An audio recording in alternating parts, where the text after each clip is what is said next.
Alors bonjour et bienvenue dans Pixel et Vector. Aujourd'hui on va parler Illustrator. Je vais vous montrer un petit truc qui concerne les dégradés.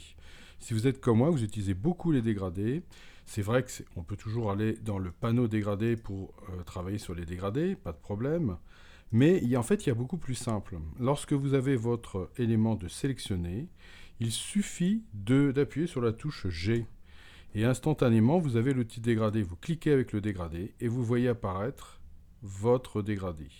Avec les petits ronds ici, qui vont vous permettre éventuellement de changer vos couleurs.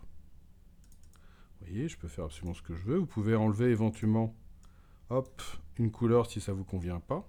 Vous pouvez donc bouger vos éléments. Et si vous voulez changer de type de dégradé, rien de plus simple.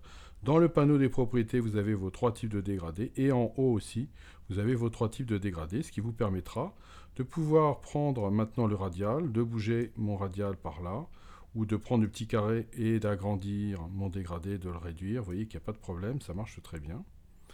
Et il peut y avoir simplement un cas où, lorsque vous allez appuyer sur G, il ne va rien se passer.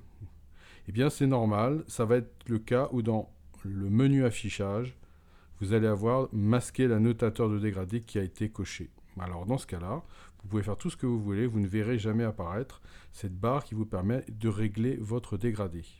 Donc pour ça, vous allez dans le menu affichage, vous faites afficher l'annotateur de dégradé de couleur, ou le raccourci pomme Alt G, vous voyez que G pour gradient, dégradé, et quand je clique ici, je vois réapparaître ma barre et tout rentre dans l'ordre. Donc ici, si je viens lui dire que je voudrais avoir un autre élément ici et que je lui dis que je voudrais avoir une couleur fixe, le fait d'appuyer sur G me donne la possibilité, en cliquant dans l'élément, d'obtenir un dégradé et de pouvoir travailler dessus sans le moindre problème. Voilà, vous voyez, c'est extrêmement rapide et je trouve que c'est beaucoup plus pratique.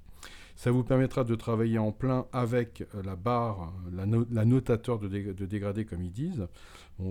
Et éventuellement, ça vous permettra de gagner en productivité.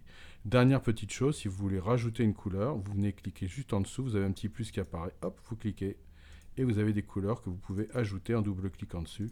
Voilà, vous voyez, c'est quand même d'un usage extrêmement rapide et extrêmement intuitif. Voilà, j'espère que cette petite astuce vous a convenu. Je vous dis à bientôt, abonnez-vous et à dans 2-3 jours pour une prochaine astuce.